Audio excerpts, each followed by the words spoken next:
आज तपाईलाई म के सोध्न चाहन्छु भने त्यो हेलिकप्टरको खर्च जनताको रगत पसिनाले उठेको करले तिर्छ कि हजुरको गोजीबाट तिरिन्छ? नेपाली नागरिकलाई नक्कली भुटानी शरणार्थी बनाउने देश किन बनाउनु भयो? नेपालमा नयाँ प्रधानमन्त्री हुँदा विदेश भ्रमणमा जाँदा पहिलो भ्रमण भारतबाटै गर्नुपर्ने नेपालीको बाध्यता के होला? त्यो 8,460 जना लडाकुको नाममा विगत करिब 5 वर्षसम्म राज्य कोषबाट अरबौं रुपैयाँ तपाईको राज्य कोषबाट गएर व्यापक भ्रष्टाचार भयो भन्ने छ आरोप। तपाईलाई नै छ त्यो आरोप। तपाईलाई चाहिँ एउटा यसको यो आरोपलाई अन्त्य गर्नका लागि तपाईकै संसदको विशेष समिति गठन गरेर यसको छानबिन गर्न तपाई तयार हुनुहुन्छ? नेपालको सबभन्दा महँगो शुल्क लिने उलेन्स स्कुलको आयकर माफ गरिएको छ र जहाँ बुढानीकण्ठमा नेपाली विद्यार्थी गरिब विद्यार्थी छात्रवृत्तिमा पढ्छ त्यहाँ आयकर लिने गरिन्छ। यस्तो परम्परा कहिलेसम्म रहन्छ? धन्यवाद। लालाएको प्रतिवेदन बारे मैले अघि नै प्रश्न गरिसकेको छु र सरकार यो प्रतिवेदन सार्वजनिक गर्ने पक्षमा नै छ भन्ने कुरा पनि मैले अघि नै भनिसकेको छु। सम्माननीय राष्ट्रपतिज्यूले त्यो नागरिकता विधेयक प्रमाणित गर्नुहुन्छ कि गर्नुहुन्न? उक्त नागरिकता विधेयकप्रति सम्माननीय प्रधानमन्त्रीज्यूको के धारणा छ? के यो सरकारले पनि किसानहरूलाई व्यवस्था गर्ने र किसान आन्दोलनकारीहरूलाई दमन गर्ने नीति नै लिएको हो त? धन्यवाद। थारूहरूले 2072 सालमा आफ्नो हक अधिकार पहिचान माग्दा घुसपैठ गरी घटाइएको पूर्व योजना सहितको टिकापुर घटना किन राजनीतिक घटना भएन? म प्रश्न गर्न चाहन्छु। आज धेरै दिनपछि देखेर होला प्रधानमन्त्रीज्यू, मेरो आँखालाई भ्रम परेको त होइन होला, प्रधानमन्त्रीज्यू पहिले भन्दा ह्यान्डसम देखिनु भएको छ। झन् दौरा सुरुवाल लाएर आउनु भएको छ, खाइलाग्दो पनि देखिनु भएको छ। कामना छ प्रधानमन्त्रीज्यू जति खाइलाग्दो देखिनु भएको छ नेपाली जनता पनि छिटै नै त्यस्तै खाइलाग्दो देखिउन्। प्रधानमन्त्रीलाई ह्यान्डसम देख्ने चलन पनि यहाँ देखेका छौँ। सधैँ प्रधानमन्त्री आएपछि अलि ह्यान्डसम देख्ने पद्धति पनि कम होला। फेरि पनि कसैले दिएको उजुरीकै आधारमा छानबिन गरेर दोषी ठहरिए म आफै जेल जान तयार रहेको कुरा पनि म यहाँहरूलाई जानकारी गराउन चाहन्छु। सम्मान्य सभामुख मार्फत सम्मान्य प्रधानमन्त्रीज्यूलाई मेरो प्रश्न, सरकारी स्कुलबाट गुणस्तरीय शिक्षा प्राप्त गर्न सकिँदैन भन्ने विद्यमान परिस्थिति र मानसिकताका कारण दिनभरि काम गरेर हातमुख जोड्न धौधौ पर्ने अभिभावक पनि सकी नसकी बच्चाको भविष्यको लागि प्राइभेट स्कुलमा भर्ना गर्न बाध्य छन् भने नेपालको डिग्री थन्काएर रोजगारीको लागि 50 डिग्रीको गर्मीमा खाडी मुलुकमा जान बाध्य छन् युवाहरू। सरकारी स्कुल सुधार गर्ने एवं देशमा नै युवालाई रोजगार सिर्जना गर्ने सरकारको के नीति छ? विदेशमा पढ्न जाँदा 1 वर्षमा नेपालको कति रुपियाँ विदेशिन्छ एवं बाहिर रोजगारीबाट 1 वर्षमा कति रेमिट्यान्स भित्रिन्छ? नम्बर 2, कृषि प्रधान देश सधैँ मलको हाहाकार छ। मल कारखाना खोल्ने सरकारको के नीति छ? नम्बर 3, सुदूरपश्चिम प्रदेशले राजधानीको आफ्नै प्रशासनिक भवनबाट काम गर्न कहिले पाउँछ? धन्यवाद। सम्माननीय सभामुख महोदय, म अब प्रश्नको उत्तर दिन तयार भएको छु, तर उत्तर दिनु अगाडि 2-3टा वाक्य मात्रै म भन्न चाहन्छु। यो प्रश्न उत्तर कार्यक्रम यस किसिमको व्यवस्था गर्ने कुरामा नियमावली समिति र यो सम्मानित सदनबाट जो व्यवस्था भएको छ त्यसको लागि म धन्यवाद भन्न चाहन्छु। आज बिहान प्रश्न उत्तरको लागि बडो जोसको साथ तयारी गरेर म आउँदै थिएँ, तर 2 घण्टा ढिलो भयो। अलिकति नमिठो त लागेकै छ र प्रश्न उत्तर कार्यक्रमको सुरुकै दिनमा नियम निलम्बन गर्नुपर्ने जो अवस्था आयो त्यो पनि बडो नमिठो अनुभूति हामी सबैलाई भएकै छ। तर फेरि सर्वसम्मत भयौँ हामी। सर्वसम्मत भएकोमा त यो खुसीकै कुरा हो। अब म मान्य ईश्वरी नेउपानेको प्रश्नको उत्तर दिन चाहन्छु। सरकारी एवं सार्वजनिक शिक्षा सुधारलाई वर्तमान सरकारले उच्च प्राथमिकतामा राखेको छ। सरकारी विद्यालयमा गुणस्तरीय शिक्षा प्रदान गर्न सरकार प्रतिबद्ध रहेको जानकारी गराउन चाहन्छु। सबै सरकारी विद्यालयमा गुणस्तरीय र रोजगारमूलक शिक्षा प्रदान गरी स्वदेशमा नै रोजगारीका अवसर सिर्जना गर्न हालको शिक्षा नीतिमा केही गुणात्मक सुधार गर्ने सरकारको धारणा रहेको छ। साथै विद्यालयहरूको संरचनागत र भौतिक सुधारमा जोड दिइएको छ। शिक्षकको क्षमता विकासका कार्यक्रमहरू सञ्चालनमा रहेका छन्। स्थानीय तह र प्रदेश सरकारसँग प्रभावकारी समन्वय गरी विद्यालयको अनुगमन र मूल्याङ्कन गरिँदै आएको छ र यस्ता कार्यलाई निरन्तरता दिई शिक्षा प्रणाली थप सुदृढ गरिने बेहोरा सम्मानित सदनलाई जानकारी गराउन चाहन्छु। आर्थिक वर्ष 79-80 को पहिलो 9 महिनामा रु 903 अरब 39 करोड रेमिटान्स प्राप्त भएको छ, जुन गत आर्थिक वर्षको तुलनामा 24.2% वृद्धि हो। यसै अवधिमा नेपाली विद्यार्थीहरू विदेशमा पढ्न जाँदा रु 67 अरब 19 करोड रुपियाँ बाहिरिएको देखिएको छ। नेपालमा रासायनिक मल उत्पादन गर्ने सम्बन्धमा नेपाल लगानी बोर्डमा प्राप्त भएका विभिन्न प्रस्तावहरूको सम्भाव्यता अध्ययन कार्य भइरहेको जानकारी गराउन चाहन्छु। अध्ययनका आधारमा मल कारखाना स्थापना सम्बन्धी कार्यलाई उच्च प्राथमिकता दिई अगाडि बढाइने जानकारी पनि यो सम्मानित सदनलाई दिन चाहन्छु। धन्यवाद। सम्माननीय सभामुख महोदय मार्फत म प्रधानमन्त्रीज्यूलाई प्रश्न गर्नको लागि उपस्थित भएको छु। सम्माननीय प्रधानमन्त्रीज्यूलाई मैले प्रश्न गर्नको लागि एउटा प्रश्न तयार गरेको थिएँ।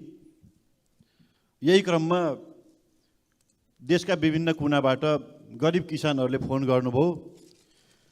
लम्पी स्किन भन्ने बिमारको कारणले हाम्रा गाईहरू धमाधम मर्न लाए। सयौं हजारौंको सङ्ख्यामा गाईहरू चाहिँ बिमारी भएका छन्, भ्याक्सिन पाइएको छैन, हाम्रो कुरा उठाइदिनुहोस् भनेर भन्नुभएको छ। फेरि मधेसतिरबाट धेरै साथीहरूले फोन गर्नुहुन्छ, हिजो बेलुकादेखि निरन्तर फोन आएको छ। हामी हजारौं युवाहरूले चाहिँ अहिले +2 पास गरेका नागरिकता पाएको छैन, नागरिकता विधेयक कहिले आउँछ सोधिदिनु होला भन्नुभएको छ। यस्ता धेरै प्रश्नहरूको बिचबाट म एउटा प्रश्न फेरि जुन पहिला नै मैले दर्ता गराएको थियो त्यो प्रश्न यहाँ म राख्न चाहन्छु सभामुख महोदय। 50 खर्ब माथिको हाम्रो अर्थतन्त्रको आकार छ, तर सङ्घीय सरकारले सञ्चित कोषमा 159 अर्बले घाटामा छ सभामुख महोदय। आयोजनाहरूको भुक्तानी दिन 80 अर्बभन्दा बढी बाँकी छ।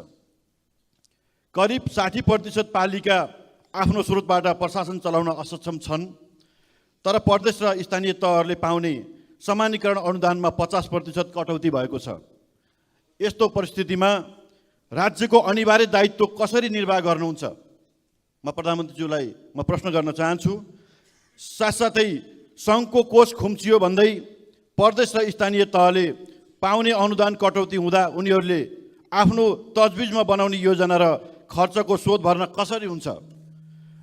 उनीहरूले गर्नै पर्ने अनिवार्य दायित्व कसरी पुरा गर्छन्? सरकारको आर्थिक मन्दीको सामना गर्ने योजना के छ? सभामुख महोदय मार्फत म सम्माननीय प्रधानमन्त्रीज्यूलाई यो प्रश्न राख्न चाहन्छु। माननीयजीले पहिला प्रश्न गर्दा म अलिकति झस्किएँ, किनभने पहिला रातभरि गाईको निबन्ध पढेर आएको, बिहान प्रश्न आउँदा नदी आएपछि कसरी लेख्ने भन्ने समस्या परे जस्तै होला कि भन्ने डर लागेको थियो। तर फेरि माननीय सदस्यले दोस्रो भागमा निर्धारितै प्रश्न सोध्नुभयो, त्यसको लागि धन्यवाद। 72 सालको महाभूकम्प, कोभिड-19 को प्रभाव, अन्तर्राष्ट्रिय आर्थिक मन्दी लगायतका कारणबाट देशको अर्थतन्त्रको समग्र मागमा ह्रास आएको कुरा हामी सबैलाई ज्ञात नै छ। तरलताको सङ्कुचन हुनुको साथै घट्दो दरमा राजस्व परिचालन भएको र पुँजीगत खर्चमा अपेक्षित सुधार हुन नसकेको अवस्था पनि हामी सबैलाई जानकारी नै छ।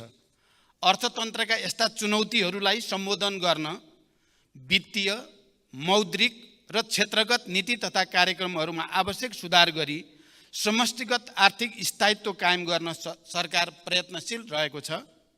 विदेशी लगानीलाई प्राथमिकता दिँदै सरकार र निजी क्षेत्रको साझेदारीमा उत्पादन र उत्पादकत्व अभिवृद्धि गरी रोजगारी सृजना गर्ने खालका कार्यक्रमहरू सरकारको प्राथमिकतामा रहेका छन्। सरकारी खर्चमा मितव्ययिता कायम गरी फजुल खर्चको नियन्त्रण गरिएको छ। सरकारले राजस्व प्रशासनलाई थप सुदृढ र चुस्त बनाउँदै राजस्वको दायरा विस्तार गर्ने र राजस्व चुहावट, राष्ट्रिय पुँजी पलायन, अवैध कारोबारलाई कडाइका साथ नियन्त्रण गर्ने नीति सरकारले लिएको छ। सरकारका यी नीतिहरूको सकारात्मक प्रभावका सङ्केतहरू पनि सबैले देख्ने गरी आएकै छन्। विदेशी लगानीलाई प्रोत्साहन र स्वदेशी उद्योगलाई संरक्षण गरी आर्थिक भार कम गर्ने नीति सरकारको रहेको कुरा पनि म जानकारी गराउन चाहन्छु। यसका साथै वित्तीय संघीयताको प्रभावकारी कार्यान्वयन गरी खर्चको आवश्यकता र राजस्व क्षमताको आधारमा वित्तीय हस्तान्तरणको कार्यक्रमलाई सुदृढ गर्दै लगिनेछ। प्रदेश र स्थानीय सरकारको राजस्वको क्षमता वृद्धि गर्ने, करको दायरा वृद्धि गरी सक्षम र आत्मनिर्भर बनाउने कार्यक्रम पनि रहेको जानकारी गराउन चाहन्छु। धन्यवाद। सम्माननीय प्रधानमन्त्रीज्यू, विरोध शान्ति सम्झौताको महत्त्वपूर्ण पाटो बेपत्ता पारिएका व्यक्तिहरूको छानबिन, सत्य निरूपण तथा मेलमिलाप सम्बन्धी कार्य शान्ति प्रक्रियाको 18 वर्षसम्म पनि कार्यान्वयन हुन सकिराखेको छैन। द्वन्द्वकालीन मुद्दाहरूलाई शान्ति सम्झौताको मर्मअनुसार समाधान गर्ने भन्दा पनि तत्कालीन विद्रोही पक्ष यानि कि माओवादीलाई फौजदारी अभियोग सम्बन्धी मुद्दाहरूद्वारा तह लगाउने आशयका अभिव्यक्ति र क्रियाकलापहरू सदनभित्र र बाहिर भइराखेका छन्। तपाईँ विरोध शान्ति सम्झौताको हस्ताक्षरकर्ता एवं तत्कालीन विद्रोही पक्षको सर्वोच्च कमान्डर हुनुहुन्छ। हाल तपाईँको नेतृत्वमा रहेको सरकारले यसको समाधानका लागि भए गरेका प्रयासहरू र जटिलताहरू के हुन् र कहिलेसम्म समाधान हुन्छ? शान्ति प्रक्रिया र सङ्क्रमणकालीन न्याय सम्बन्धी सबै बाँकी कामहरू बृहत शान्ति सम्झौताको मर्म र भावना अनुसार समाधान गर्न सरकार दृढ र प्रयत्नशील छ। बेपत्ता पारिएका व्यक्तिको छानबिन आयोग र सत्य निरूपण तथा मेलमिलाप आयोगको सिफारिस समेतका आधारमा जनयुद्ध र जनआन्दोलनका घाइते र अपाङ्गता भएका व्यक्तिको पुनर्स्थापना र परिपूरणको कार्यलाई प्राथमिकताका साथ अगाडि बढाइनेछ र यसै सदनमा रहेको बेपत्ता पारिएका व्यक्तिको छानबिन र दुवै आयोग सम्बन्धी विधेयक संशोधन प्रक्रियामा छ र मैले सरकारको तर्फबाट यो विषयमा बृहत राजनीतिक सहमतिको निम्ति निरन्तर प्रयास गरेको कुरा पनि म यहाँ जानकारी गराउन चाहन्छु। किनकि विस्तृत शान्ति सम्झौतासँग सम्बन्धित र संविधान सभा र सङ्घीय लोकतान्त्रिक गणतन्त्र स्थापनासम्म आउँदा जे जति परिवर्तन भएका छन् त्यसमा सहमत सबै राजनीतिक सहयात्रीहरूको सहमतिबाट नै यो विधेयकलाई पारित गर्ने र अनि शान्ति प्रक्रियाका बाँकी कामलाई छिटोभन्दा छिटो पुरा गर्न सरकार दृढ सङ्कल्पित रहेको म जानकारी गराउन चाहन्छु। जगन्य एउटा कुरा म आज यस सम्मानित सदनलाई के कुरा पनि स्मरण गराउन चाहन्छु भने जति बेला विस्तृत शान्ति सम्झौता भयो र यसै हलमा हामीले 7 राजनीतिक दलको तर्फबाट दिवंगत गिरिजाप्रसाद कोइरालाले र तत्कालीन विद्रोही पक्षको तर्फबाट मैले हस्ताक्षर गर्दै गर्दा हाम्रो एउटा बहस भएको थियो। हामीले विस्तृत शान्ति सम्झौता गरिसकेपछि र त्यो विस्तृत शान्ति सम्झौतालाई अन्तरिम संविधानको अङ्ग पनि बनाइसकिएपछि अब यो बेपत्ता छानबिन गर्ने कुरा या सत्य निरूपण र मेलमिलाप कायम गर्ने कुरालाई एकैचोटि सकिनुपर्छ भन्ने बहस पनि त्यति बेला भएको थियो 7 राजनीतिक दल र तत्कालीन विद्रोही पक्षको बीचमा। अझ मुख्यतः नेपाली कांग्रेसका सभापति तथा तत्कालीन प्रधानमन्त्री गिरिजाप्रसाद कोइरालाले यो समस्यालाई बाँकी राखिराख्नु उचित हुँदैन भन्ने धारणा राख्नुहुन्थ्यो र उहाँले पटक मलाई सुझाव दिने गर्नुहुन्थ्यो कि हामीले यसलाई फर्गिभ एन्ड फर्गेट गरौँ। अब जे भयो भयो, हामी अब शान्ति सम्झौतामा आइसकेपछि फेरि छानबिन गर्ने, दोषीलाई कारबाही गर्ने कुरातिर लाग्दा त्यसले शान्ति प्रक्रियामा नै अप्ठ्यारो आउन सक्छ भन्ने गर्नुहुन्थ्यो। मैले विद्रोहीको एक हस्ताक्षरकर्ताको नाताले मैले त्यसो गर्न हुँदैन भन्ने गर्दथेँ र जघन्य अपराधमा संलग्नलाई कुनै पनि प्रकारको उन्मुक्ति नदिने प्रतिबद्धता सहित मैले दिवंगत गिरिजाप्रसाद कोइराला आदरणीय नेतालाई त्यसको निम्ति कन्भिन्स गरेको थिएँ। म आज यो सम्मानित सदनलाई यो जानकारी होस् भनेर म यो कुरा प्रश्न गर्न चाहन्छु। द्वन्द्वकालीन विषयका मुद्दाहरूमा सबै राजनीतिक दलहरू एकै ठाउँमा उभिई उचित निष्कर्षमा पुर्याउन पनि म यो सम्मानित सदनसँग अनुरोध गर्न चाहन्छु र म यो पनि जानकारी गराउन चाहन्छु कि धेरै मेहनत गरेर अहिले यो विधेयक जो यहाँ विचाराधीन छ त्यसमा राजनैतिक सहमति बनाउने निकै ठुलो प्रयास सहित प्रमुख राजनीतिक दलहरूको बीचमा एक किसिमको समझदारी, यसलाई सहमतिबाट टुङ्ग्याउने समझदारी भएको जानकारी पनि म गराउन चाहन्छु। धन्यवाद। सम्माननीय प्रधानमन्त्रीज्यू, मैले हजुरलाई पठाएको लिखित प्रश्न बाहेक अर्को एउटा थप प्रश्न पनि छ। मलाई जनताहरूले सोध्न भनेर पठाउनु भएको प्रश्न उत्तर गाह्रो छैन भन्ने मैले बुझेको छु, त्यही भएर राख्दैछु। 2073 साउनमा यहाँको नेतृत्वको सरकारले तराई मधेस र थारूवट आन्दोलनको छानबिन गर्न लाल आयोग गठन गर्यो। त्यसपछि यहाँहरू पटक पटक सरकारमा जानुभयो। सरकारका न्यूनतम साझा कार्यक्रममा रिपोर्ट सार्वजनिक गर्ने भन्ने पनि लेखियो। 7 वर्षपछि यहाँको नेतृत्वमा पुनः सरकार बनेको छ। थारूवट आन्दोलनको जगमा उठेको उन्मुक्ति पार्टी पनि सरकारमा छ। रिपोर्ट चाहिँ सरकारले सार्वजनिक गर्छ कि गर्दैन, कहिलेसम्म गर्छ? त्यस्तै करोडौँ खर्च गरेर बनेको उच्च स्तरीय शिक्षा आयोगले बनाएको रिपोर्ट पनि आजसम्म सार्वजनिक भएको छैन। त्यो हुन्छ कि हुँदैन? त्यस्तै गरी पछिल्लो उपनिर्वाचनमा यहाँ लगायत पूर्व प्रधानमन्त्रीहरू हेलिकप्टर चढेर हाम्रा उम्मेदवारहरू हराउन जिल्ला जिल्ला जानुभयो। गठबन्धनका उम्मेदवारलाई मन्त्री बनाउने आश्वासन पनि दिनुभयो। त्यो आश्वासन आफैमा आचार संहिताको विपरीत थियो कि थिएन, त्यो नैतिकताको प्रश्नमा आज सोध्दिनँ। म आज तपाईँलाई म के सोध्न चाहन्छु भने त्यो हेलिकप्टरको खर्च जनताको रगत पसिनाले उठेको करले तिर्छ कि हजुरको गोजीबाट तिरिन्छ? धन्यवाद। प्रश्नकर्ता माननीयलाई धन्यवाद भन्न चाहन्छु। तपाईँले धेरै गम्भीर र संवेदनशील प्रश्न अगाडि सार्नु भएको छ। यो कुरा साँचो हो कि म दोस्रो पटक प्रधानमन्त्री हुँदा थारूवट आन्दोलन र मधेस आन्दोलनसँग सम्बन्धित विषयहरूमा छानबिन गरेर रिपोर्ट पेश गर्नको लागि लाल आयोग गठन भएको कुरा साँचो हो र त्यो आयोगको प्रतिवेदन सार्वजनिक हुनुपर्दछ भन्ने भित्र पर्छु म पनि। त्यो प्रतिवेदन सार्वजनिक गरिनुपर्छ भन्ने भित्र पर्छु, तर त्यसलाई कुन रूपमा कसरी सार्वजनिक गर्ने भन्ने विषयमा छलफल हुँदै गर्दा सूचना आयोगले सर्वोच्च अदालतमा त्यो विषयमा मुद्दा दिएपछि सर्वोच्च अदालतले हाल त्यो प्रतिवेदन प्रकाशित नगर्नु भन्ने फैसला गरेको जानकारी म यहाँहरूलाई गराउन चाहन्छु। र हामी अहिले पनि त्यो सर्वोच्च अदालतको फैसलालाई कुनै किसिमले पुनरावेदन गरेर त्यसलाई खुला गरेपछि त्यो लाल आयोगको प्रतिवेदन सार्वजनिक गर्नुपर्दछ भन्ने मेरो मान्यता छ। यति भनिसकेपछि म फेरि केही कुरा के जोड्न चाहन्छु भने नेपाल सरकारले समय समयमा देखा परेका समस्याका विषयमा आयोग गठन गरी प्रतिवेदन प्राप्त गर्ने गरेको बेहोरा यहाँहरूलाई जानकारी नै छ। त्यस्तै तराई मधेस र थारूवट आन्दोलन लगायतका विषयमा समेत सरकारले आयोग गठन गरी प्रतिवेदन प्राप्त गरेको थिए।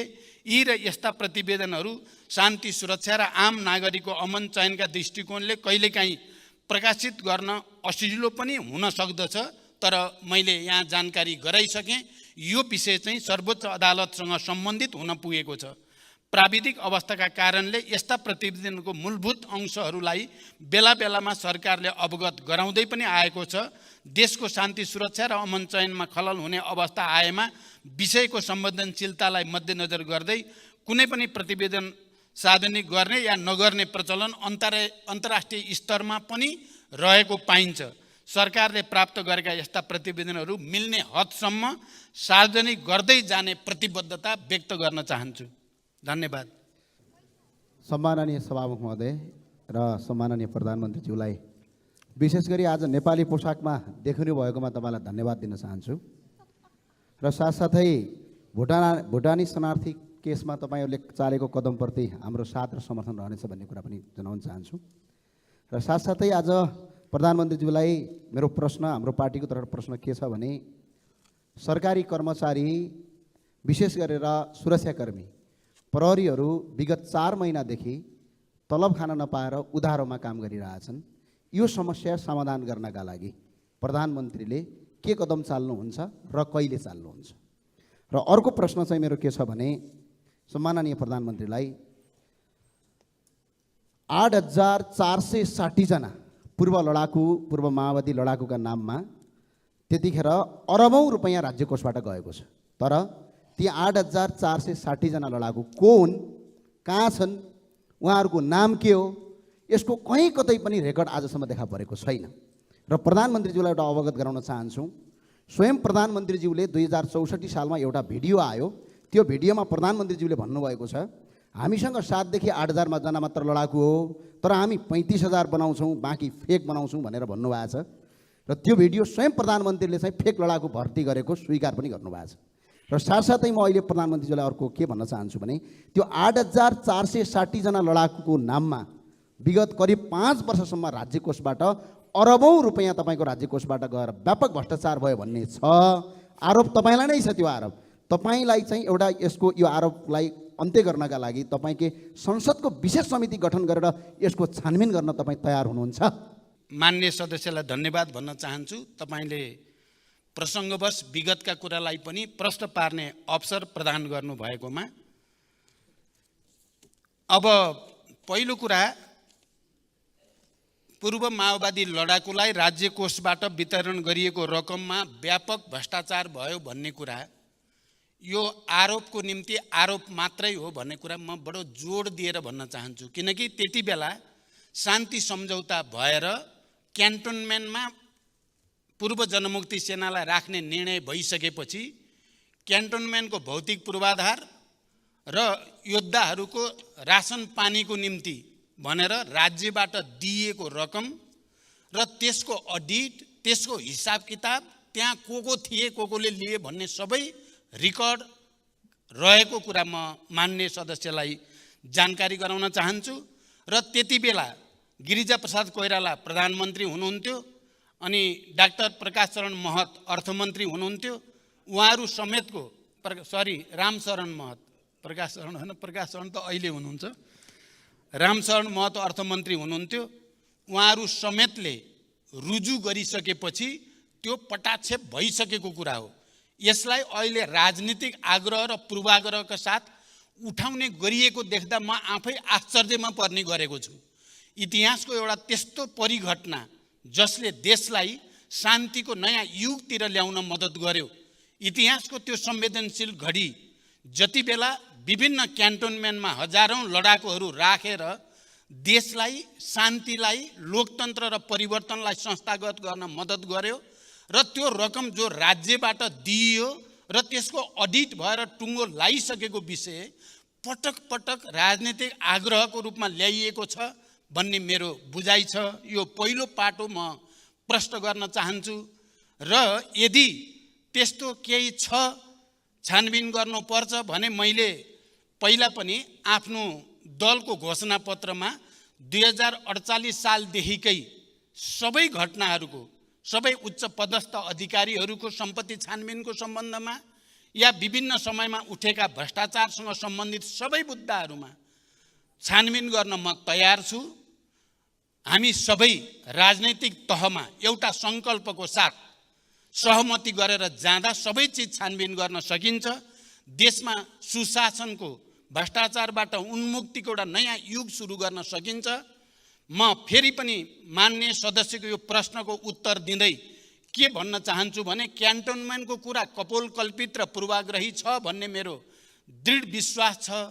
फेरि पनि कसैले दिएको उजुरीकै आधारमा छानबिन गरेर दोषी ठहरिए म आफै जेल जान तयार रहेको कुरा पनि म यहाँहरूलाई जानकारी गराउन चाहन्छु।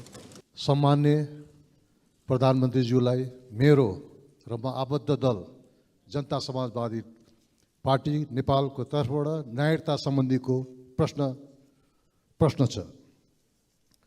जन्मसिद्ध नागरिकता प्राप्त गरिसकेको नागरिकका सन्तानले कहिले नागरिकता पाउने हुन्? बाउको नागरिकता वंशज छ, तर छोराछोरीले जन्मसिद्धका नागरिकता पाएछन्। यसकारण जन्मसिद्ध नागरिकता प्राप्त गरेका नागरिकहरूको फास्ट ट्र्याकबाट कानुन ल्याई अविलम्ब नागरिकता दिन सकिन्छ कि सकिँदैन? सम्माननीय प्रधानमन्त्रीज्यू, यसअघिको सार्वजनिक सदनले दुई पटक नागरिकता विधेयक पारित गरी तत्कालीन सम्माननीय राष्ट्रपतिका पठाउँदा प्रभावित नभई उक्त विधेयक अड्किएको छ। वर्तमान सम्माननीय राष्ट्रपतिज्यूले त्यो नागरिकता विधेयक प्रमाणित गर्नुहुन्छ कि गर्नुहुन्न? उक्त नागरिकता विधेयकप्रति सम्माननीय प्रधानमन्त्रीज्यूको के धारणा छ? र सम्माननीय प्रधानमन्त्रीज्यूले प्रधानमन्त्री भइसकेपछि 6 महिनाभित्र नागरिकता समस्या समाधान गर्छु भन्नुभएको थियो। आज 5 महिना बितिसक्यो। सम्माननीय प्रधानमन्त्रीज्यूलाई 1 महिनाको अवधि छ। यसभित्र नागरिकता संविधान समस्याको समाधान होस् भन्न आम नागरिकको चाहना छ। धन्यवाद।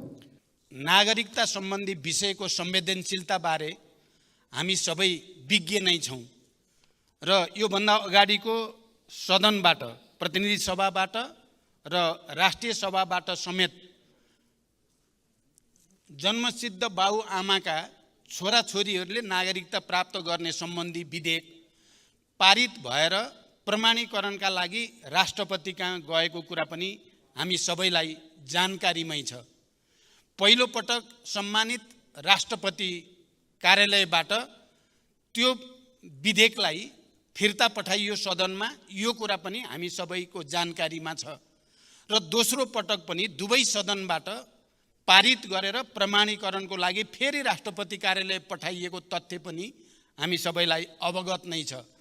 तर दोस्रो पटक तत्कालीन सम्मानित राष्ट्रपतिजीले न त्यसलाई खारेज भनियो, न त्यसलाई फेरि फिर्ता पठाउने कुनै प्रावधान थियो, न त्यसलाई अरू केही गर्न सकिने स्थिति नै थियो। खालि प्रमाणीकरण गर्नुपर्ने संवैधानिक बाध्यता मात्रै थियो। संविधानले कहीँ कतै ठाउँ दिएको थिएन। तर राष्ट्रपति कार्यालयले त्यसलाई होल्डमा राखेको स्थिति छ।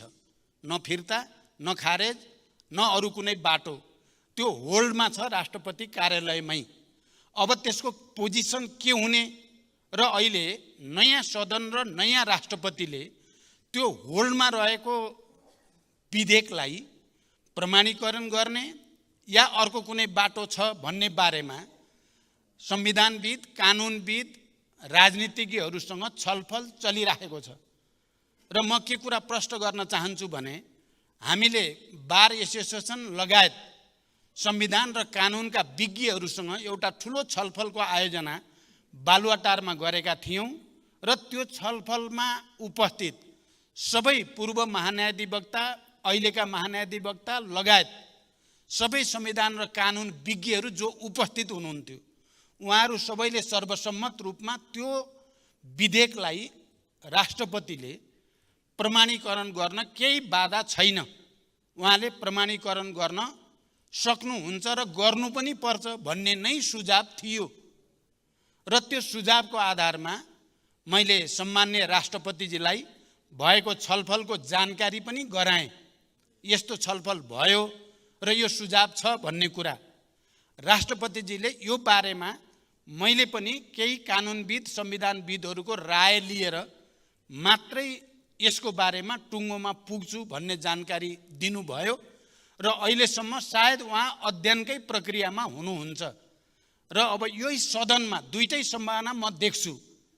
त्यहाँ उपस्थित भएको सुझावको आधारको एउटा बाटो, अर्को बाटो फेरि यही सदनबाट नै, अहिलेको यो नयाँ सदनबाट त्यसको विषयमा एउटा या त सङ्कल्प प्रस्ताव मार्फत या अरू कुनै प्रस्ताव मार्फत राष्ट्रपतिजीलाई त्यो विधेयकको बारेमा प्रमाणीकरण गर्न अनुरोध गर्ने बाटो एउटा हुन सक्छ, या अर्को क्याबिनेटबाट डिसिजन गरेर राष्ट्रपतिसँग अनुरोध गर्ने पनि एउटा बाटो हुन सक्छ। तर अब त्यो विधेयकलाई खारेज गरेर फेरि अर्को विधेयक ल्याउने बारेमा पनि मतहरू छन्। फेरि सदनमा अर्को विधेयक ल्याएर त्यो जिरोमा गयो। त्यसकारण अब त्यो जिरोमा गइसकेको विधेयकलाई, अब मृत भइसकेको विधेयकलाई जीवित मान्न सकिँदैन भन्ने मत पनि सदनभित्र पनि छ, सदन बाहिर पनि छ। त्यसकारण यो विषयमा छलफल चलेको छ।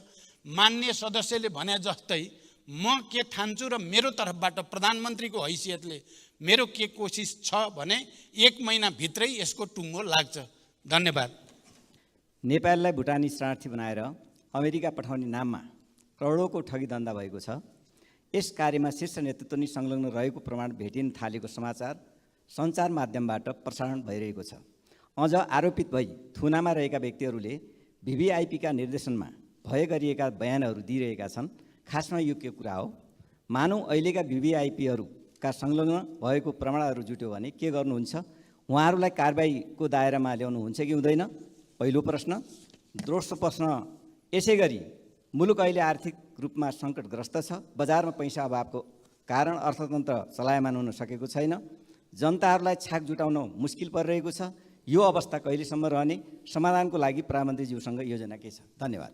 यो विषय अहिलेको सबभन्दा बढी चर्चामा रहेको र एउटा संवेदनशील विषय हो।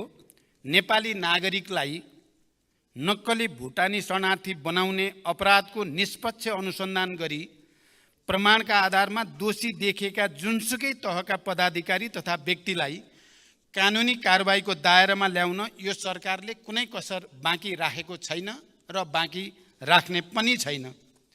नेपाल प्रहरीको निष्पक्ष र व्यावसायिक अनुसन्धान कार्यमा कुनै निकायबाट पनि हस्तक्षेप भएको छैन, हस्तक्षेप गरिने छैन र हस्तक्षेप हुन दिइने पनि छैन। भ्रष्टाचारसँग सम्बन्धित अन्य प्रकरणको पनि कानुन अनुसार अनुसन्धान र कारबाही हुने बेहोरा म प्रष्ट गर्न चाहन्छु। दोषी कोही पनि उम्किन नपाओस्, निर्दोष कोही पनि नपरोस् भन्ने हाम्रो जोड रहेको छ। जुनसुकै तह र तबकाका भए पनि यो अपराधमा संलग्न जो कोही पनि कानुनको दायरामा आउने नै छन् र त्यो प्रक्रिया अगाडि बढी पनि सक्नुभएको छ। मान्यले सोधे जस्तो भिभिआइपीहरू पनि परि त राखेका छन्। त्यसकारण यसमा स्वतन्त्र र निष्पक्ष रूपले छानबिन भइरहेको कुरा त्यसले प्रमाणित गर्दछ।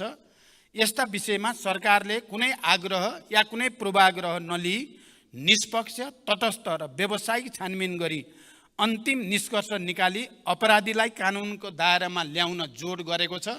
प्रधानमन्त्रीको हैसियतले मैले मान्य उपप्रधानमन्त्री तथा गृहमन्त्रीलाई यसमा दृढतापूर्वक र निष्पक्षताका साथ दोषी नउम्कने, निर्दोष नपर्ने नीति अन्तर्गत अगाडि बढ्न निर्देशित गरेको छु र मैले जानकारी पाएसम्म प्रहरीले पनि स्वतन्त्र र निष्पक्ष छानबिन प्रक्रिया अगाडि बढाइरहेको छ र यो हामी सँगै सबै राजनीतिक दलहरूको निम्ति, सबै राजनीतिक नेतृत्वको निम्ति र देशकै निम्ति पनि निकै गम्भीर र संवेदनशील विषय भएको छ। यो अब हामीले उचित निष्कर्षसहित दोषीलाई कारबाहीको दायरामा ल्याएर मात्रै सुशासनको एउटा नयाँ प्रक्रियाको थालनी गर्न सकिन्छ भन्ने सरकारको विश्वास पनि छ र सरकार त्यसमा दृढ पनि रहेको जानकारी गराउन चाहन्छु। धन्यवाद। किसानहरूलाई धानको बिउ छर्ने समय आइसक्यो। हामी आफ्नो जिल्ला क्षेत्रमा जाँदा किसानहरूको एउटै माग हुन्छ, यसपालि पनि मल र बिउ समयमा पाउँछ कि पाउँदैनन्। किसानहरूको माग पुरा गराउन जनमत पार्टीले लामो समयसम्म किसान आन्दोलन पनि गर्यो। जनमत पार्टीका नेता कार्यकर्ताहरूले गोली समेत खाए, जेलसम्म गए। अझै अनेकौँ झुठा मुद्दाहरू किसान आन्दोलनकारीहरूमाथि लगाइएकै छ। त्यो फिर्ता लिने पहल पनि सरकारले गरेन। के यो सरकारले पनि किसानहरूलाई बेवास्ता गर्ने र किसान आन्दोलनकारीहरूलाई दमन गर्ने नीति नै लिएको हो त? धन्यवाद। मान्यहरूलाई जानकारी भएकै विषय हो कि हाम्रो कृषिको उत्पादन र उत्पादकत्व मौसमी प्रणालीमा आधारित रहँदै आएको छ। किसानहरूलाई समयमा नै मल र बिउ उपलब्ध गराउन रासायनिक मल उत्पादन गर्ने कारखाना नेपालमा नै स्थापना गर्ने सम्बन्धमा गम्भीर ढङ्गले अध्ययन भइरहेको जानकारी गराउन चाहन्छु। सर्वसुलभ तरिकाले रासायनिक मल उपलब्ध गराउन रासायनिक मलमा अनुदान दिनुको साथै भारत सरकारसँग मल खरिदको सम्झौता भइसकेको जानकारी पनि म यो सम्मानित सदनलाई गराउन चाहन्छु। यस वर्ष समयमै मल बिउ उपलब्ध गराउन मैले बेलैमा कृषि मन्त्रालय लगायत सम्बन्धित निकायलाई निर्देशन दिइसकेको छु र कृषि मन्त्रालयबाट यस सम्बन्धी कार्य अगाडि बढी पनि सकेको छ। यस वर्षको नीति कार्यक्रम र बजेटमा कृषिलाई र किसानहरूको हितलाई अनि उत्पादन र रोजगारी सृष्टिको कुरालाई उच्च प्राथमिकता दिइने कुरा पनि म जानकारी गराउन चाहन्छु। धन्यवाद।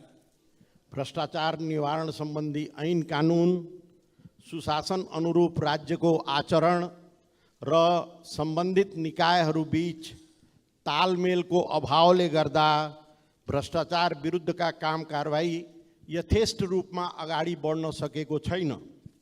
यो समन्वय कहिलेसम्म गर्ने र कसरी हुने, यसबारे सरकारको योजना केही छ भने जानकारी पाऊँ।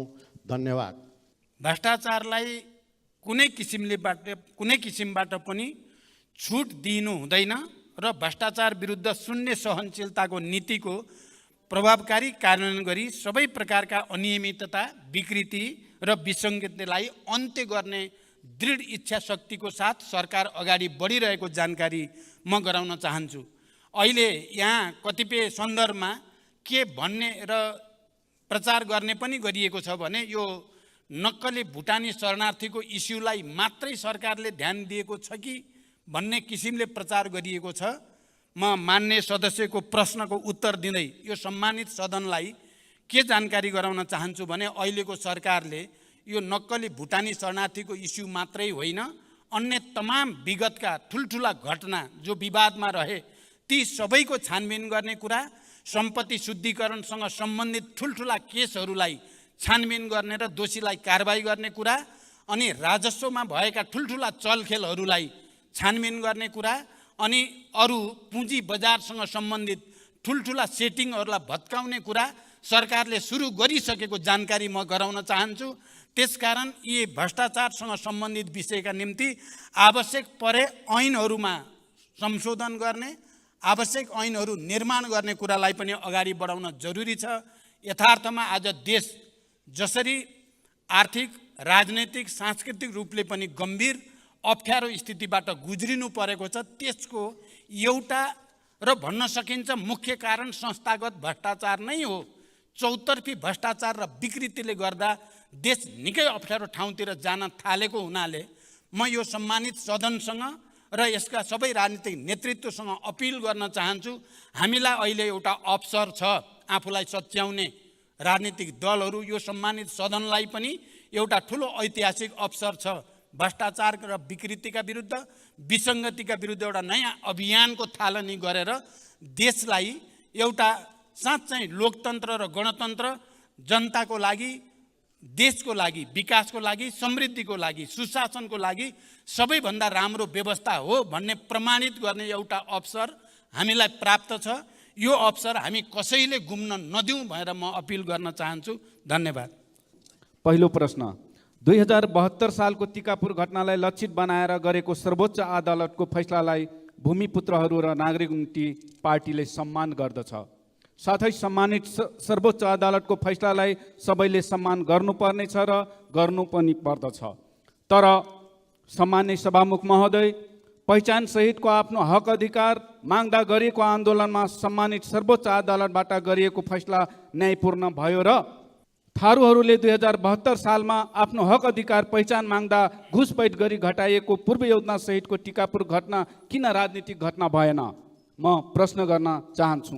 सम्मान्य सभामुख महोदय, यसको जवाब सभामुख मार्फत मैले माननीय गृहमन्त्री र सम्मान्य प्रधानमन्त्रीज्यूबाट पाउनै पर्छ।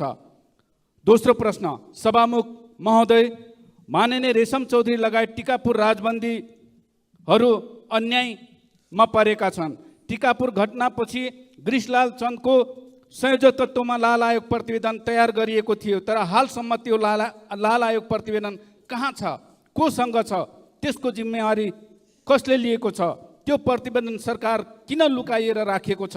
सम्मानित अदालतको फैसला स्वीकारेर हाम्रा नेता जेलमा बस्नुपर्ने, तर सरकारले सम्मान्य अदालतको फैसला नतिर्ने? सम्मानित सर्वोच्च अदालतले लाल आयोग प्रतिवेदनलाई सार्वजनिक गर्न नदिएको जानकारी अहिले सम्मान्य प्रधानमन्त्रीज्यूबाट मैले पाएँ, तर सम्मानित सर्वोच्च अदालतले लाल आयोग प्रतिवेदनलाई सार्वजनिक गर्न दिएको आदेशलाई पनि हालसम्म सरकारले सार्वजनिक गराउन नसक्नु कति अन्यायपूर्ण छ। सभामुख महोदय, त्यो लाल आयोग प्रतिवेदन सार्वजनिक गर्न आखिर सरकारलाई बाधा अर्चन हुने समस्या के छ, कहाँ छ, त्यसको के रहस्य लुकेको छ? त्यो प्रतिवेदनमा कुन जादुको छरी छ? अरू को फस्दैछन् त्यो प्रतिवेदनमा? कतै अरू राजनीतिक दलका कार्यकर्ता र नेता बचाउनलाई त्यो प्रतिवेदन लुकाएर राखेको त होइन? सभामुख महोदय, म सभामुख महोदय मार्फत आज प्रधानमन्त्रीज्यूलाई प्रश्न गर्न चाहे, लालायक प्रतिवेदन सार्वजनिक गर्न किन सरकार डराइरहेको छ?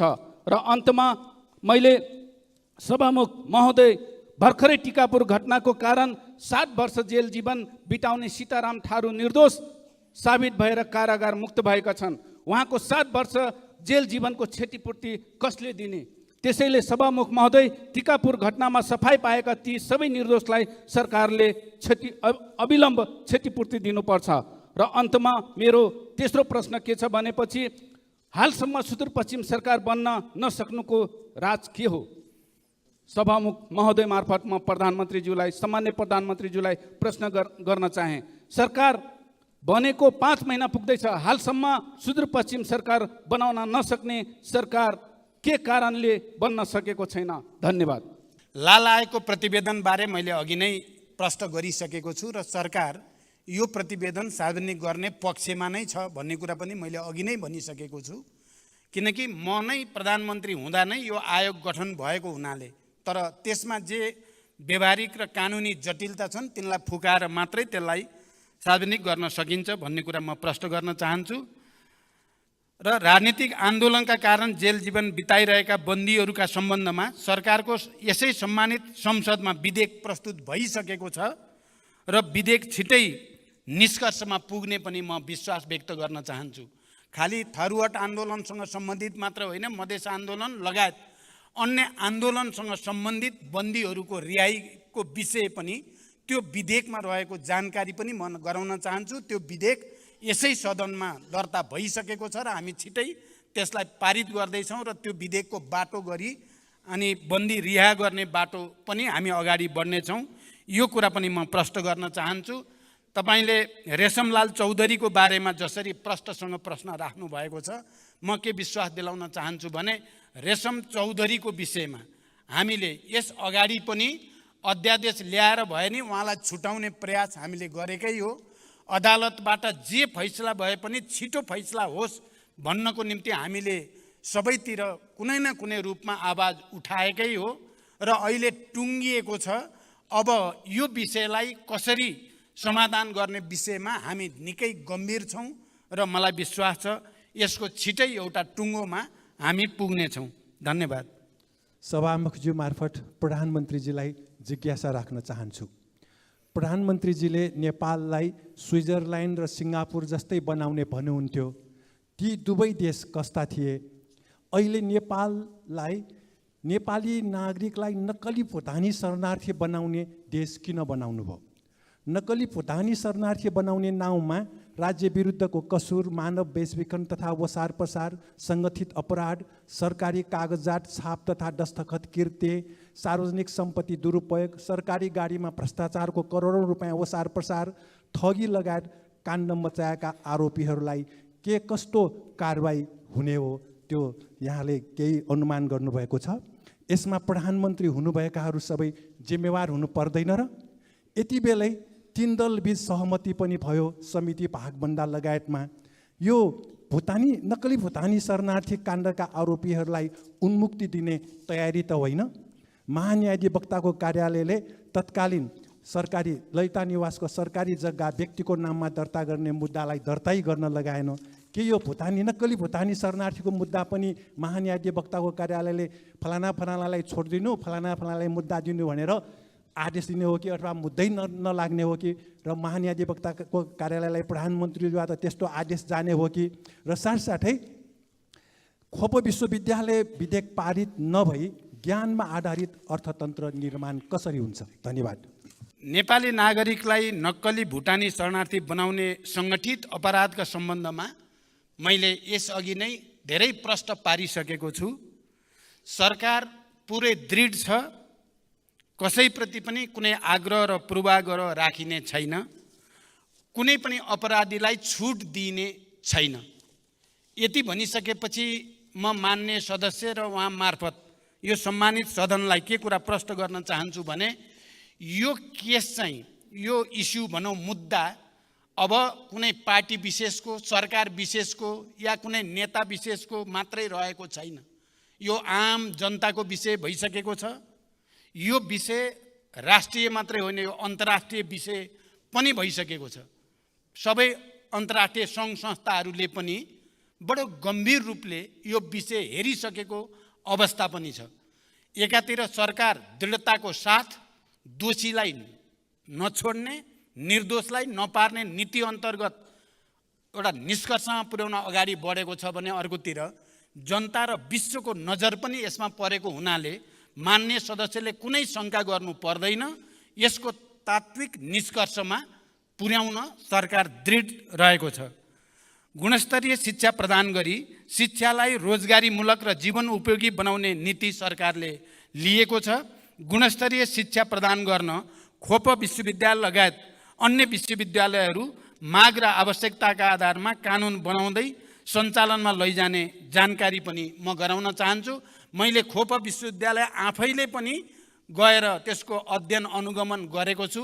मेरो रुचि छ त्यसमा, त्यसकारण यसलाई अगाडि बढाउने कुरामा म मान्य सदस्यलाई विश्वास दिलाउन चाहन्छु। धन्यवाद। सभामुखज्यू मार्फत सम्माननीय प्रधानमन्त्रीलाई प्रश्न गर्न चाहन्छु। नेपालमा नयाँ प्रधानमन्त्री हुँदा विदेश भ्रमणमा जाँदा पहिलो भ्रमण भारतबाटै गर्नुपर्ने नेपालीको बाध्यता के होला? सभामुख महोदय, नेपालमा त्यस्तो कुनै बाध्यता छैन र यो बाध्यता छैन भन्ने कुराको जवाब मैले आफ्नो पहिलो प्रधानमन्त्री कालमा दिइसकेको छु व्यवहारबाट नै। तर भारतसँगको हाम्रो सिमाना, खुला सिमाना, हाम्रो आर्थिक, व्यापारिक, राजनीतिक, सांस्कृतिक सम्बन्धको विशिष्टताको कारणले त्यो प्रचलन रहेको भए पनि त्यस्तो कुनै राजनीतिक बाध्यता भने हामीलाई छैन र त्यो कुरा हामीले प्रमाणित पनि गरिसकेका छौँ। धन्यवाद। अहिलेसम्म नेपाली नागरिकता त्यागेर विदेशी नागरिकता लिनेहरूको सङ्ख्या कति हो? उनीहरू किन नेपाल त्यागे? नेपाल छोडेपछि उनीहरूको सम्पत्तिको अवस्था के छ? विदेश लग्यो भने के कति सम्पत्ति लग्यो? यसलाई रोक्न सरकारले अहिलेसम्म के कस्तो कदम चालेको छ? विदेशमा नेपालीहरूले लुकाएर राखेको ब्ल्याक मनी कति हो र त्यसको छानबिन र फिर्ता ल्याउन सरकारले के गरिरहेको छ? आज नेपालमा किन नेपालीहरू भविष्य देख्न छोड्यो? त्यससँगै अर्को प्रश्न, गौर हत्याकाण्डको छानबिन के भइरहेको छ? अपराधीलाई कानुनको दायरामा ल्याउँछ कि ल्याउँदैन? पीडितहरूले न्याय पाउँछ कि पाउँदैन? धन्यवाद। सम्माननीय प्रधानमन्त्रीलाई उक्त प्रश्नको जवाफ दिन अनुमति दिन्छु। सभामुख महोदय, नेपाली नागरिकता त्यागी विदेशमा बसोबास गर्दै आएका नागरिकको गृह मन्त्रालयबाट तथ्याङ्क सङ्कलनको कार्य भइरहेको जानकारी म गराउन चाहन्छु। नेपाली नागरिकले नेपालमा रहेको सम्पत्ति बेचबिखन गरी विदेशमा लैजान नपाउने कानुनी व्यवस्था रहेको कुरा हामी सबैलाई थाहा नै छ। विद्यार्थी र पर्यटक भिसामा जाने व्यक्तिहरूले लगेको विदेशी मुद्राको तथ्याङ्क नेपाल राष्ट्र ब्याङ्कले समय समयमा प्रकाशन गरेकै छ। जहाँसम्म गौर हत्याकाण्डको कुरा मान्य सदस्यले उठाउनु भयो, म चाहिँ के पक्षमा छु भने विगतका ती सबै विभत्स र भयानक हत्याकाण्डहरूको नयाँ चेहराबाट छानबिन हुनुपर्दछ। चाहे त्यो गौरको केस होस्, चाहे त्यो भयानक दरबार हत्याकाण्ड, नेपालको इतिहासकै सबभन्दा विभत्स हत्याकाण्डको पनि नयाँ चेहराबाट छानबिन हुनुपर्दछ। अहिले जे जसरी फेरि ती कुरालाई बिर्साउने कोसिस भइराखेको छ, त्यसलाई हामीले गम्भीर रूपमा लिनुपर्दछ भन्ने म ठान्छु। मदन आश्रितको बारेमा पनि नयाँ चेहराबाट छानबिन हुनुपर्दछ भन्ने म ठान्दछु।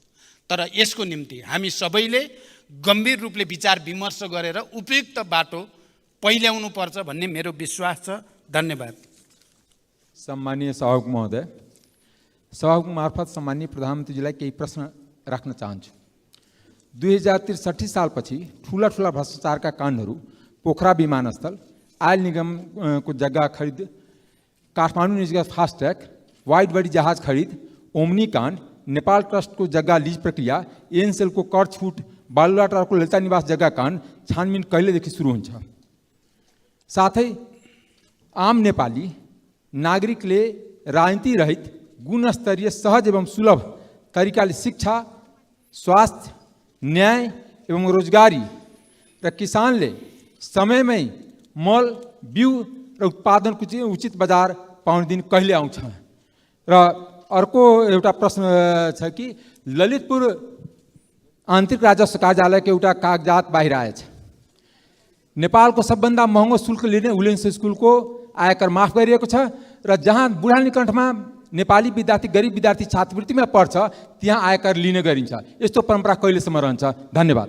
माननीय सदस्यज्यूले उठाउनु भएको यो प्रश्नका उत्तरहरू मैले अघिल्ला उत्तरहरूमा दिइसकेको छु।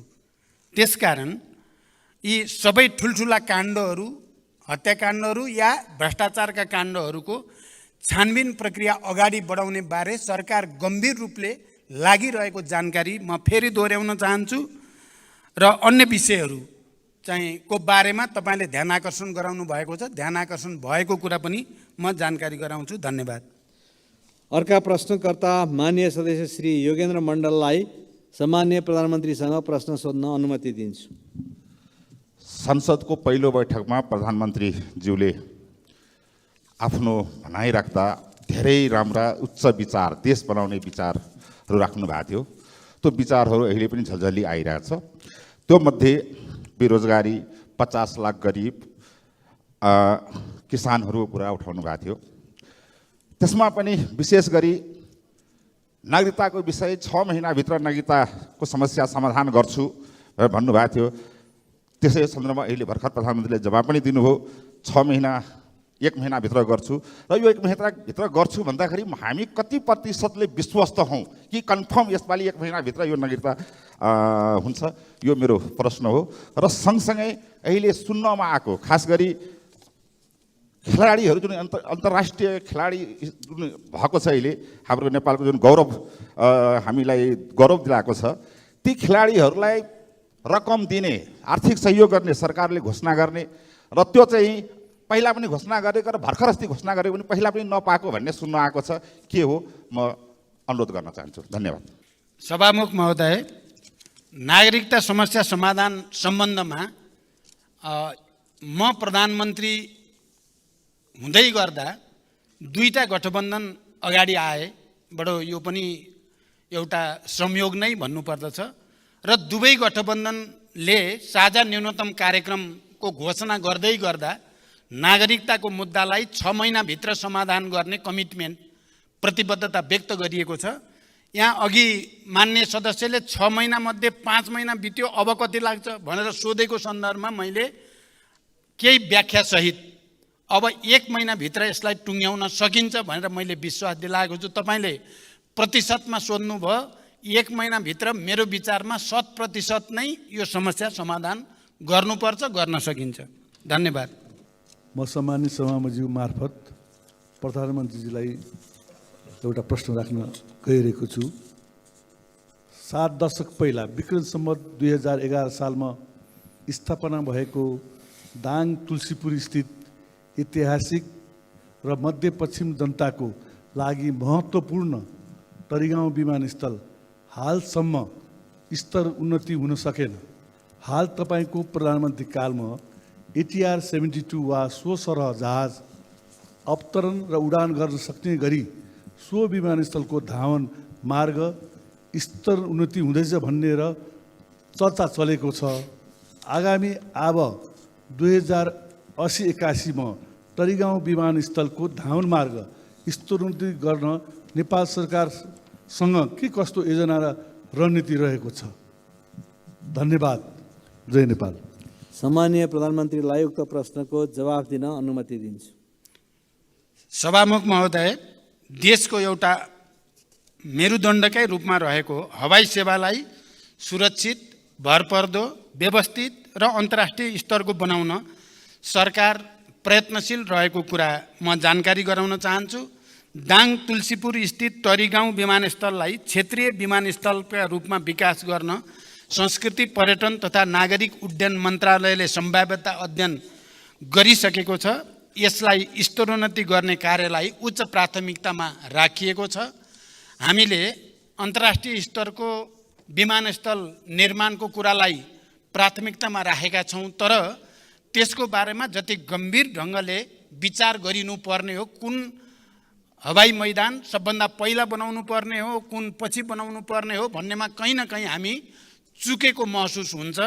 हामीले फास्ट ट्र्याक भनेर अरबौँ खर्च गरेर फास्ट ट्र्याक रोड बन्दैछ, सेनाले त्यसलाई अगाडि बढाइरहेको छ। यहाँहरूलाई जानकारी भएकै छ, केही दिन अगाडि मात्रै म लगायत सरकारको एउटा उच्चस्तरीय टोलीले त्यसको अनुगमन भ्रमण पनि गर्यो।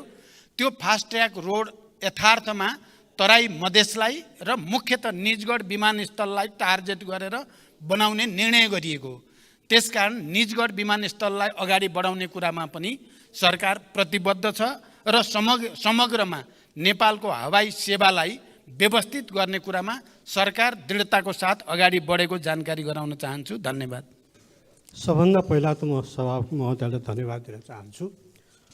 प्रत्येक महिनाको पहिलो हप्ता प्रधानमन्त्रीसँग प्रत्यक्ष प्रश्न सोध्न पाइने हाम्रो नियमावलीको दफा 56 को 1 मा उल्लेख भए पनि 5 महिनापछि आज यो सुदिन आएको छ। यसको लागि सभामुखज्यूको पहल गर्दैलाई धन्यवाद, प्रधानमन्त्रीज्यूलाई पनि धन्यवाद। प्रधानमन्त्रीज्यूलाई हेर्न त बडा विशेष समय पनि बोल्नु पर्यो, आकस्मिक समयमा पनि बोल्नु पर्यो। जनता दुब्लाएर गएका छन्, मारमा परेका छन्, महँगीमा परेका छन्, आर्थिक मन्दी छ। यी सबैको बारेमा प्रधानमन्त्रीसँग छलफल गर्न पाइयोस् यो संसदमा भनेर पटक पटक आग्रह गरियो। केही नलागेर 0 आवरमा प्रधानमन्त्री कहाँ हुनुहुन्छ भनेर खोज्नुपर्ने, सूचना जारी गर्नुपर्ने अवस्था पनि आयो। धन्यवाद छ। आज धेरै दिनपछि देखेर होला प्रधानमन्त्रीज्यू, मेरो आँखालाई भ्रम परेको त होइन होला, प्रधानमन्त्रीज्यू पहिले भन्दा ह्यान्डसम देखिनु भएको छ। के भन्नुभयो? झन् दौरा सुरुवाल लाएर आउनु भएको छ, खाइलाग्दो पनि देखिनु भएको छ। कामना छ प्रधानमन्त्रीज्यू जति खाइलाग्दो देखिनु भएको छ, नेपाली जनता पनि छिटै नै त्यस्तै खाइलाग्दो देखिउन्। म अब आफ्नो प्रश्नतिर जान चाहन्छु सभामुख महोदय। तर प्रश्न सोध्नुभन्दा अगाडि म अर्को एउटा प्रश्न गर्न चाहन्छु। यो प्रश्न कसले आउट गर्यो? मेरो प्रश्न, अरू सांसदहरूको प्रश्न कसले आउट गर्यो? यो संसदभित्र प्रधानमन्त्रीलाई प्रत्यक्ष प्रश्न सोध्ने विशेषाधिकार सांसदको मात्रै हो। सांसदले त्यो प्रश्न नसोध्दै ती प्रश्नहरू अखबार र सञ्चार माध्यमहरूमा आउनु उपयुक्त हुँदैन।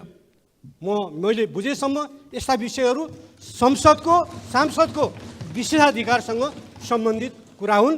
यो जहाँबाट गएको भए नि म यसलाई ठुलो इस्यु बनाउन चाहन्न, तर आइन्दा यहाँ प्रश्न सोध्नुभन्दा अगाडि सांसदले सोधिने प्रश्नहरू आउट हुनु हुँदैन। हाई स्कुलको प्रश्न आउट भए पनि, कलेजको प्रश्न आउट भए पनि, संसदको प्रश्न आउट भए पनि त्यो राम्रो मानिँदैन। मेरो प्रश्न छ, यो नेपाल भारत सम्बन्धका विविध पक्ष 1950 को सन्धि लगायत ती विविध पक्षमा सुझाव दिन गठित प्रबुद्ध व्यक्ति समूह इमिनेन्ट पर्सन ग्रुपको प्रतिवेदन तपाईको भारत भ्रमणको बेलामा दुवै प्रधानमन्त्रीले बुझ्ने काम हुन्छ कि हुँदैन? यदि भारत भ्रमणको बेलामा बुझ्ने काम भएन भने यो प्रतिवेदन तपाईले नेपाल फर्केपछि कहिले बुझ्नुहुन्छ? लिम्पियाधुरा, कालापानी, लिपुलेख सहित मिचिएका भूमि फिर्ता गरी नेपाल भारत बीच सीमा समस्या समाधान गर्ने विषय तपाईको भ्रमणको कार्यसूचीमा परेको छ कि छैन? धन्यवाद। सभामुख महोदय, माननीय सदस्यले मेरो अलि धेरै नै प्रशंसा भनौँ कि व्यङ्ग के भन्ने हो, त्यसको लागि धन्यवाद। म धेरै खाइलाग्दो भएको छु जस्तो लागेको छैन। मेरो तौल चाहिँ घटिराखेको छ, देख्दाखेरि तपाईँले राम्रो देख्नुभएछ। तपाईँको आँखालाई पनि धन्यवाद। अब अर्को चाहिँ मान्य सदस्यले बडो मार्मिक ढङ्गले राख्नुभयो। यो सदनमा मान्य सदस्यहरूले प्रत्यक्ष रूपमा प्रधानमन्त्रीलाई सोध्ने प्रश्न पहिले नै मिडियामा आउनु राम्रो होइन, यसमा सतर्क हुनुपर्छ र यसलाई रोकिनुपर्छ भन्ने कुरा। अघि एकछिन मेरो कार्यकक्षमा त्यहाँ थोरै व्यङ्ग जस्तो पनि भयो।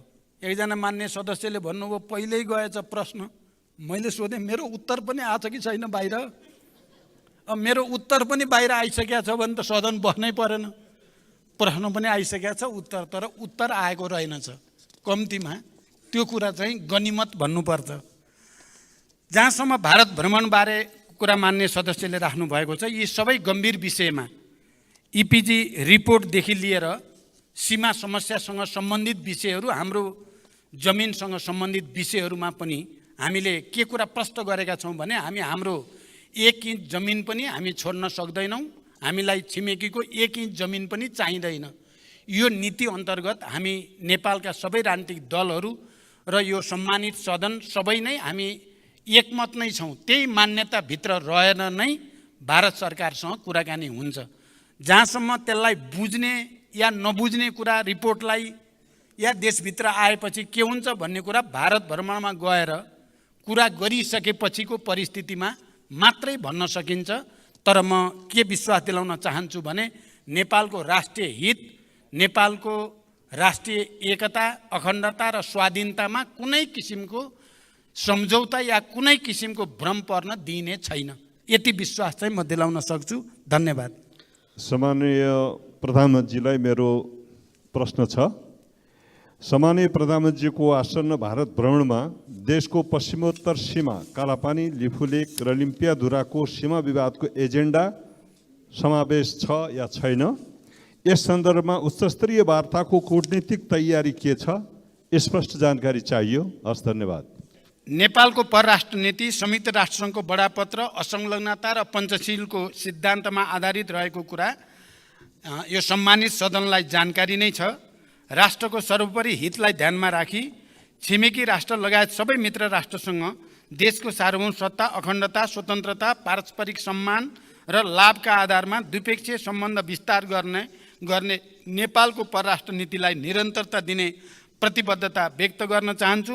सीमा सम्बन्धी सबै समस्याहरू पनि कूटनैतिक माध्यमबाट समाधान गरिने र छिमेकी मित्र राष्ट्रहरूसँग सौहार्द र घनिष्ठ सम्बन्ध कायम गर्ने नीति सरकारले लिएको छ। नेपाल भारत सम्बन्धका विविध पक्षहरूलाई पुनरावलोकन गरी समसामयिक बनाउने कार्यमा कूटनीतिक पहलहरू जारी रहेको जानकारी पनि यस सम्मानित सदनलाई गराउन चाहन्छु। नेपाल आफ्नो 1 इन्च भूमि पनि अन्य राष्ट्रलाई नदिने र अरू राष्ट्रको भूमि नलिने सिद्धान्तमा अडिग छ। यसै सिद्धान्तमा रहेर छिमेकीसँग सम्बन्ध कायम गर्न नेपाल प्रयत्नशील रहेको छ। मेरो निकट भविष्यमा हुने भारत भ्रमण पनि नेपालको बृहत्तर हित अभिवृद्धि गर्ने कार्यमा केन्द्रित रहने विश्वास म व्यक्त गर्न चाहन्छु। धन्यवाद। सम्माननीय सभामुख महोदय, म सम्माननीय सभामुख महोदय मार्फत सम्माननीय प्रधानमन्त्रीज्यूलाई प्रश्न गर्न चाहन्छु। मेरो प्रश्नलाई गम्भीरतापूर्वक सम्माननीय प्रधानमन्त्रीज्यूले सम्बोधन गर्नुहुनेछ भन्ने विश्वास समेत राख्न चाहन्छु। पहिलो प्रश्न, भ्रष्टाचार व्यथिति र आर्थिक सङ्कटले आम नागरिकलाई आक्रोशित बनाएको छ। चर्चित काण्डका रूपमा हिजो चर्चामा आएका व्हाइट बडी, एनसेल, क्यान्टोनमेन्टमा भएको भ्रष्टाचार, ललिता निवास लगायतका काण्डहरूको फाइल कहिले खुल्छ? सम्माननीय प्रधानमन्त्रीज्यू, मेरो अर्को प्रश्न रहेको छ। नक्कली भुटानी शरणार्थी प्रकरणमा अभियुक्त पहिचान गरी कारबाहीको प्रक्रिया अगाडि बढ्दा आम नागरिकमा उत्साह पैदा भएको छ, तर संशय पनि छ स्टन्ट र सस्तो लोकप्रियताका लागि मात्र हो कि? यदि होइन भने अनुसन्धानको निष्पक्षता र पारदर्शिता कसरी रहन्छ भन्ने आम नागरिकको जिज्ञासामा सम्मानित सदनलाई सम्माननीय प्रधानमन्त्रीज्यूले कसरी विश्वस्त बनाउन सक्नुहुन्छ? धन्यवाद। भ्रष्टाचारसँग सम्बन्धित सबै प्रकरणको कानुन अनुसार अनुसन्धान र कारबाही हुने बेहोरा मैले अघिल्ला प्रश्नहरूका सन्दर्भमा पनि विस्तृत रूपमा र दृढताका साथ अगाडि राखिसकेको छु। सङ्गठित अपराध र भ्रष्टाचारलाई कुनै हालतमा छुट दिने छैन र भ्रष्टाचार विरुद्ध शून्य सहनशीलताको नीतिको प्रभावकारी कार्यान्वयन गर्ने व्यवस्था मिलाउन सरकार दृढ छ। सबै प्रकारका अनियमितता र भ्रष्टाचारजन्य कार्यहरूको अधिकार प्राप्त निकायहरूबाट छानबिन गरी टुङ्गोमा पुर्याउन र यस्ता सवालमा निर्ममतापूर्वक कारबाही गर्न यो सरकार प्रतिबद्ध रहेको कुरा पनि म फेरि दोहोऱ्याउन चाहन्छु।